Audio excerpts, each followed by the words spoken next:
Hello students, कैसे हो आप सब। आज हम सिक्स्थ क्लास का चैप्टर नंबर फर्स्ट पढ़ेंगे जिसका नाम है our environment. So in this chapter we will study about the environment. Environment का क्या मतलब होता है? वातावरण। So as you all know, वातावरण का क्या मतलब होता है?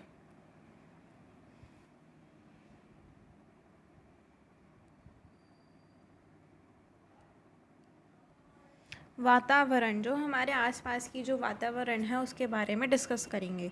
सो let's start. We see a variety of plants and animals around us. हम बहुत सारे प्लांट्स और एनिमल्स को अपने आसपास देखते हैं। दे मे बी सिमिलर और डिफरेंट। वो कुछ सिमिलर होते हैं, कुछ डिफरेंट होते हैं। उनकी जियोग्राफिकल लोकेशंस के बेसिस पे वो डिफरेंट कंडीशंस में रहते हैं। क्लाइमेटिक कंडीशंस उनकी डिफरेंट होती हैं, तो उनकी शेप साइज़ अलग अलग होते हैं। So living objects do not live in isolation. जो लिविंग ऑब्जेक्ट्स होते हैं वो आइसोलेशन में नहीं रहते। They interact with one another and also with the non-living surroundings in which they live. So they interact with one another. वो एक दूसरे से interact करते हैं और non-living things के साथ भी इंटरैक्ट करते हैं जो नॉन लिविंग थिंग्स उनके सराउंडिंग्स में प्रेजेंट होती है। As a result both plants and animals get adapted to their surroundings. तो इसी कारण से जो प्लांट्स और एनिमल्स हैं वो अडेप्ट हो रहे हैं अपनी सराउंडिंग्स के बेसिस पे। वो अपनी बॉडी को अडेप्ट कर लेते हैं, मतलब चेंज कर लेते हैं अपनी सराउंडिंग्स के हिसाब से। अपनी बॉडी को चेंज करना, उसको अडेप्ट बोलते हैं। इस प्रोसेस को अडेप्टेशन बोलते हैं। So we find there are two types of objects in our surroundings. Plants and animals including human beings form the living components. जो plants और animals होते हैं, human beings होते हैं, वो living components को constitute करते हैं और इस living components को हम biotic components से derive करते हैं. They are also called the biotic components. Air, water, soil, light, temperature, ये सारे नॉन लिविंग होते हैं और इनको हम अबायोटिक बोलते हैं। जिसमें आगे ए आ जाता है उसको हम नॉन लिविंग थिंग से डिनोट करते हैं, और जिसमें सिर्फ बायोटिक है, बायोटिक मतलब बायो मीन्स लिविंग होता है, तो इसीलिए हम उसे लिविंग से डिनोट करते हैं। So both biotic living and abiotic non living components taken together constitute our environment. तो अगर लिविंग को और नॉन लिविंग को हम दोनों को मिला दें, कॉन्स्टिट्यूट कर दें टुगेदर, तो दे फॉर्म अ एनवायरनमेंट। तो अब हम इस वीडियो में, इस चैप्टर में हमारे पास दो कंपोनेंट्स हुए, हमने पढ़े अभी बायोटिक एंड अबायोटिक। तो इस वीडियो में हम बायोटिक एनवायरनमेंट के बारे में डिस्कस करेंगे and in the next video we will discuss about abiotic. So biotic environment, living organisms जैसे कि प्लांट्स, एनिमल्स, जिसमें humans from the biotic environment को फॉर्म करते हैं। Let us try to understand its different components one by one. तो इसके different components को discuss करते हैं। सबसे पहले है प्लांट्स। प्लांट्स को हम प्रोड्यूसर्स बोलते हैं, जो फूड को प्रोड्यूस करते हैं, बनाते हैं, इसलिए उनको हम प्रोड्यूसर्स भी बोल सकते हैं। So we all know that the plants like other organisms need food. तो सभी ऑर्गेनिजम्स को फूड चाहिए होता है for the living purpose. All the green plants have the colouring matter that is chlorophyll. तो प्लांट्स के अंदर एक कलरिंग मैटर होता है ग्रीन कलर का, जिसका नाम होता है chlorophyll. And chlorophyll is present in the leaves, absorbs energy from the sunlight. Chlorophyll क्या करता है? सनलाइट से एनर्जी को एब्जॉर्ब करता है, जो कहाँ प्रेजेंट होता है? लीव्स में। This energy is use to prepare food, and यही एनर्जी खाना बनाने में यूज़फुल होती है। For this, plants also use carbon dioxide from the atmosphere and water and minerals from the soil.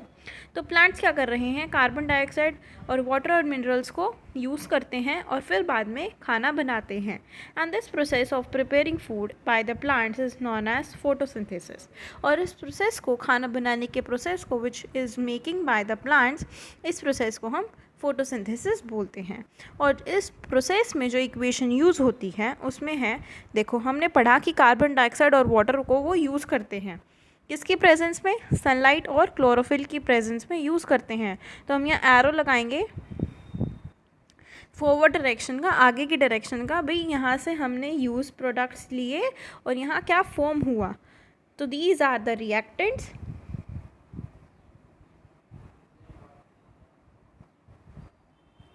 and these are the products.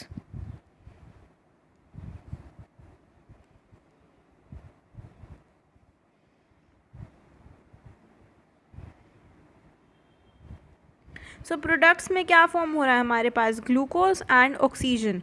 तो glucose क्या होता है, ग्लूकोज एक कार्बोहाइड्रेट होता है जो फूड होता है, कार्बोहाइड्रेट मीन्स फूड, फूड का एक form.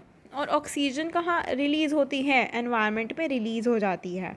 The green plants which prepare their own food glucose are called producers. जो खाना खुद बनाते हैं उनको हम प्रोड्यूसर्स बोलते हैं, या फिर autotrophs. Auto means self and ट्रॉफ means food. जो खुद खाना बनाए, सेल्फ मीन्स खुद बनाना और ट्रॉफ मीन्स फूड, तो खुद खाना बनाने वाले को हम ऑटोट्रॉप्स भी बोल सकते हैं। जैसे कि आपको ये दे रखा है, एक पिक्चर दी गिवन है, तो यहाँ से सनलाइट, ये सन है, दिस इज सन, एंड यहाँ से रेज आ रही हैं, ठीक है। तो ये सारे के सारे प्लांट्स हैं, ये अलग प्लांट है, ये अलग प्लांट है, दिस इज़ अनदर प्लांट। तो ये सन की रेस से क्या बनाते हैं, plants prepare their own food using sunlight. Next हम पढ़ते हैं एनिमल्स के बारे में। एनिमल्स को हम क्या बोलते हैं, कंज्यूमर्स बोलते हैं। एनिमल्स खुद खाना नहीं बना सकते, they have to depend on plants for their food. वो किस पे डिपेंड रहते हैं, प्लांट्स पे डिपेंड रहते हैं, तो इसलिए उनको क्या बोलेंगे हम, कंज्यूमर्स। जो खाने को कंज्यूम कर रहे हैं किसी और से, तो इनको कंज्यूमर्स बोलेंगे। और हेटेरोट्रॉप्स मीन्स अदर फूड, जो दूसरे के फूड पे डिपेंड रहते हैं उन्हें हेटेरोट्रॉप्स बोलते हैं। जैसे cow feeds on grass. Cow किस पे, काउ एक एनिमल है और जो ग्रास होती है वो एक प्लांट का फॉर्म है, तो काऊ भी किस पे डिपेंड है, ग्रास पे डिपेंड है। सो काऊ क्या है, एक कंज्यूमर है, हेटेरोट्रॉफ है। A boy eating plant products that is fruits. तो फ्रूट्स हमें कहाँ से मिलते हैं, प्लांट से मिलते हैं। तो ये जो ह्यूमन बीइंग है ये भी क्या हुआ, हेटेरोट्रॉफ हुआ। All animals feed on green plant. जो सारे एनिमल्स होते हैं वो ग्रीन प्लांट्स पे फीड करते हैं, ईदर डायरेक्टली और indirectly. Animals like cattle and goat directly eat plants like grass and fodder. तो जो एनिमल्स कैटल होते हैं, गोट होते हैं, वो डायरेक्टली प्लांट्स को ईट करते हैं in the form of grass and fodder. So they are called the primary consumers और हर्बीवोर्स। तो ये डायरेक्टली उसे यूज़ कर रहे हैं तो इन्हें हम प्राइमरी कंज्यूमर बोलेंगे या फिर हर्बीवोर बोलेंगे, जो प्लांट्स पे डिपेंड हैं। सो animals like tiger, lion feed on these herbivores. और जो ये हर्बीवोर्स हैं जैसे कैटल, गोट, ये खा रहे हैं। तो जो टाइगर और लायन है ये हर्बीवोर्स को खाते हैं, और हर्बीवोर्स में कौन से आ गए, कैटल और goat. So in other words they hunt and eat cattle, goat etcetera. तो such consumers which feed on plants indirectly, उनको सेकेंडरी कंज्यूमर्स या कार्निवोर्स बोलते हैं। जो इनडायरेक्टली उन पे डिपेंड कर रहे हैं उनको secondary consumers, so they come in the second number. So there are some animals which feed on both producers as well as primary consumers. तो ऐसे कुछ एनिमल्स होते हैं जो प्रोड्यूसर्स पे भी डिपेंड करते हैं और प्राइमरी कंज्यूमर्स पे भी डिपेंड करते हैं। सो दे आर कॉल्ड ओमनीवोर्स। तो ये डिपेंड करते हैं दोनों पे, जैसे कि बियर, पिग, ये ओमनीवोर होते हैं, and we human beings are also omnivores. So here are some pictures, जैसे कि हर्बीवोर डियर। डियर क्या है, हर्बीवोर है जो डायरेक्टली खाता है प्लांट्स को, ठीक है। नेक्स्ट है टाइगर, ये कार्निवोर है जो हर्बीवोर पे डिपेंड रहता है। नेक्स्ट है ओमनीवोर, जो इस पे भी डिपेंडेंट है और इस पे भी डिपेंडेंट है, ओके। नेक्स्ट अब हम पढ़ते हैं माइक्रो ऑर्गेनिजम्स। इसके लिए हम नेक्स्ट अलग रंग का पेन ले लेते हैं, that is of orange. Micro organisms, in addition to producers and consumers, there are some organisms which derive their food from dead and decaying plants and animals. कुछ ऐसे organisms होते हैं माइक्रो ऑर्गेनिजम्स जो छोटे छोटे, माइक्रो मीन्स छोटे छोटे organisms को हम माइक्रो ऑर्गेनिजम्स बोलते हैं, जिनको हम डिकम्पोजर्स भी बोलते हैं। तो ये किस पे डिपेंड करते हैं, dead and decaying plants and animals पे डिपेंड करते हैं, और इनको डिकम्पोजर्स बोलते हैं। Decomposers break down the dead and decaying plants and animals into minerals. तो कुछ भी सड़े गले जो प्लांट्स एंड एनिमल्स होते हैं, ठीक है, जो मर गए, उनको किस में कन्वर्ट कर देते हैं, ये मिनरल्स में कन्वर्ट कर देते हैं।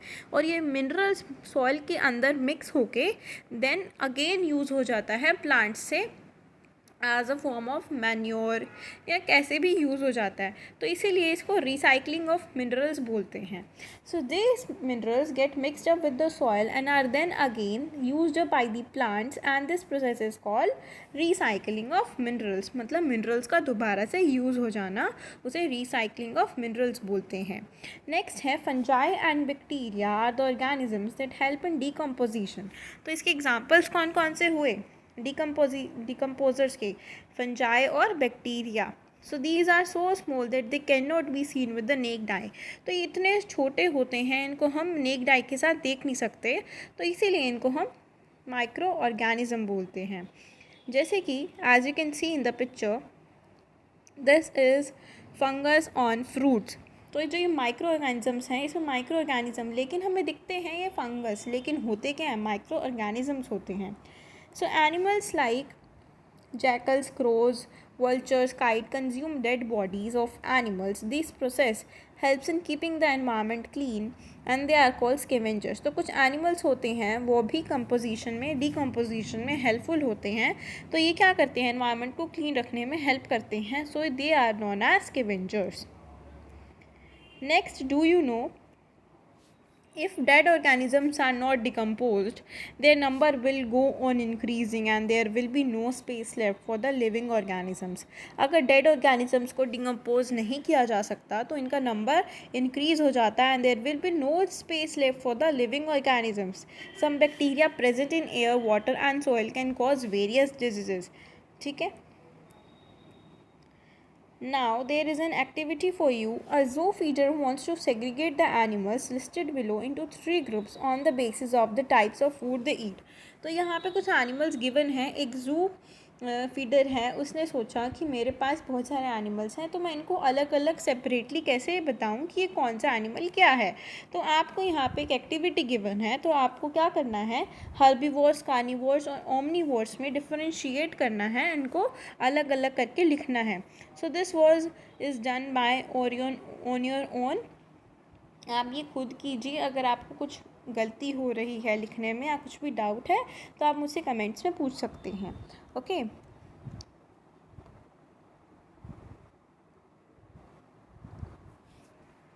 There are certain materials that cannot be decomposed in nature. Now let us perform the following activity. अब कुछ ऐसे एनिमल्स होते हैं, कुछ ऐसे मटेरियल्स होते हैं जो उनको वो डिकम्पोज नहीं कर पाते. तो क्या होता है उनका? So take some pieces of newspaper, a piece of cloth and a piece of used plastic bag. Bury these in the soil. After 1 month dig up the soil and check for the 3 things. आपको ये 3 चीज़ें लेनी हैं और उनको soil के अंदर, मिट्टी के अंदर दबा देना है. 1 महीने बाद आप मिट्टी खोद के देखेंगे तो उसमें आपको ऑब्जर्व करना है उन 3 चीज़ों से क्या हुआ. So what do you observe? The plastic bag shows no change as in the same condition as when it is was buried. जो प्लास्टिक बैग था उसमें तो कोई चेंज ही नहीं आया. जब उसको हमने खोद के डाला था मिट्टी के अंदर तो वो वैसा ही था जब हमने 1 महीने बाद देखा. पेपर और क्लॉथ क्या हुआ? चेंज हो गया और कुछ कुछ हद तक डिकम्पोज हुआ. पार्शली मीन्स कुछ हद तक, मतलब कम परसेंटेज में. Why has this difference in these materials occurred? क्यों हुआ ऐसा? This is due the difference in the action of decomposers on them.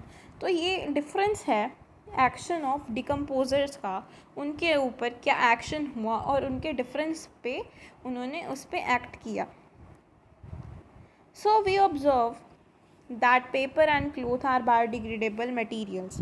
जो पेपर और क्लोथ था वो बायोडिग्रेडेबल था. Bio means living organisms, degradable मतलब डिकम्पोजेबल, मतलब वो डिकम्पोज हो सकते थे by decomposers.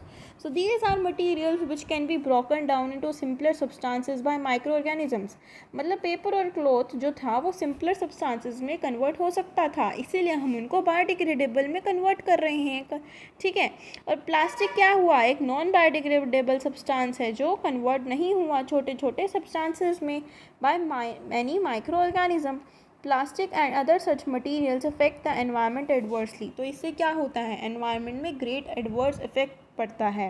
And their accumulation in the sewerage system leads to blocking of drains in our cities. जैसे क्या हो रहा है? जैसे सेवरेज सिस्टम में पाइप्स को ये ब्लॉक कर देते हैं अड़ के उसके अंदर।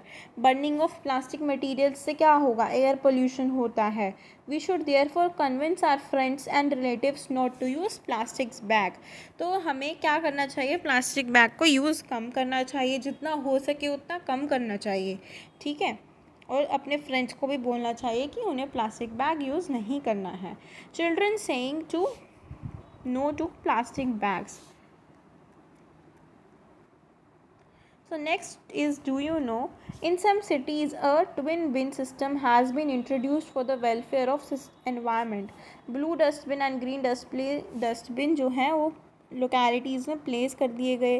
ब्लू बिन्स में आपको नॉन बायोडिग्रेडेबल सब्सटेंस डालना है, ठीक है, और ग्रीन बिन्स में बायोडिग्रेडेबल वेस्ट डालना है जो डिस्पोज ऑफ हो सके। So it is important to segregate means separate.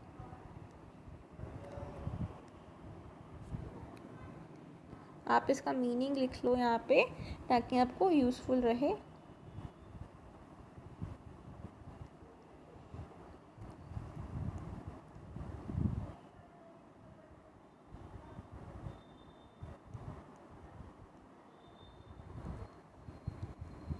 Next है हमारे पास, it is important for us to segregate biodegradable non biodegradable wastage को हमें सेपरेट करना चाहिए, अलग रखना चाहिए, और dispose them in an environment friendly way. उनको डिस्पोज भी हमें एक फ्रेंडली वे में करना चाहिए ताकि एनवायरनमेंट पे कोई असर ना हो। The kitchen waste can be put in a pit dug in garden which is then covered with soil and dry leaves. जो भी किचन वेस्ट है उसको पिट डग में डाल देना चाहिए जो सॉयल और ड्राई लीव से कवर्ड हो। And this waste in the pit is acted upon the micro organisms and get converted into useful compost. तो इससे क्या होगा, जो माइक्रो ऑर्गेनिजम्स हैं वो उस पर एक्ट करेंगे और उसको डिकम्पोज करके कंपोस्ट में कन्वर्ट कर देंगे। And this compost can be used for growing healthy plants in fields and gardens. तो जैसा आपको दिख रहा है यहाँ पे वर्मी कंपोस्टिंग, इसको वर्मी कंपोस्टिंग बोलते हैं। जो रेड वॉर्म्स होते हैं वो कंपोस्ट को कन्वर्ट कर देते हैं, जो भी मटेरियल वेस्टेज होती है उसको कंपोस्ट में कन्वर्ट कर देते हैं। इस प्रोसेस को हम वर्मी कंपोस्ट बोलते हैं। So in order to hasten the process of compost making, a variety of earthworms called red worms can be mixed with the kitchen waste. They converted compost into very fast. जो क्या होता है, जैसे कोई भी kitchen waste है उसके अंदर हमने एक स्पेशल टाइप के वॉर्म्स डाल दिए जिनको हम रेड वॉर्म्स बोलते हैं। वो रेड वॉर्म्स क्या करते हैं, उस किचन वेस्ट को किस में कन्वर्ट कर देते हैं, कंपोस्ट में कन्वर्ट कर देते हैं, और ये प्रोसेस बहुत जल्दी करते हैं वो। So the process of forming compost with the help of various worms, usually red worms, white worms and other earth worms, is known as vermi composting. तो इस प्रोसेस को हम वर्मी कंपोस्टिंग बोलते हैं। So vermicompost is an excellent nutrient rich organic fertilizer and soil conditioner। ये vermicompost एक excellent nutrient rich source है, organic fertilizer है और soil conditioner है, जिससे soil compost में convert हो जाती है। Next activity है, list the things or items you throw away as a waste in the dustbin. Don't you think some of them can be recycled, reused और composted? जो भी हम कूड़ा वगैरह होता है उसे डालते हैं डस्टबिन्स में, तो आपने देखा होगा कि बहुत सारी चीज़ें रिसाइकल हो जाती हैं, रीयूज़ हो जाती हैं, कंपोस्ट हो जाती हैं। तो उनको आपको कैटेगराइज करना है। आइटम्स को एक लिस्ट में 3 कॉलम्स गिवन है under their appropriate heading. You may find it interesting to know that the names of some of the items can be put in more than 1 column. तो कुछ ऐसे items होते हैं जो रिसाइकल भी हो सकते हैं, रीयूज़ भी और कंपोस्ट भी। तो यहाँ पे आपको डिफरेंट यहाँ पे नाम लिखने हैं इन दिस 3 कॉलम्स।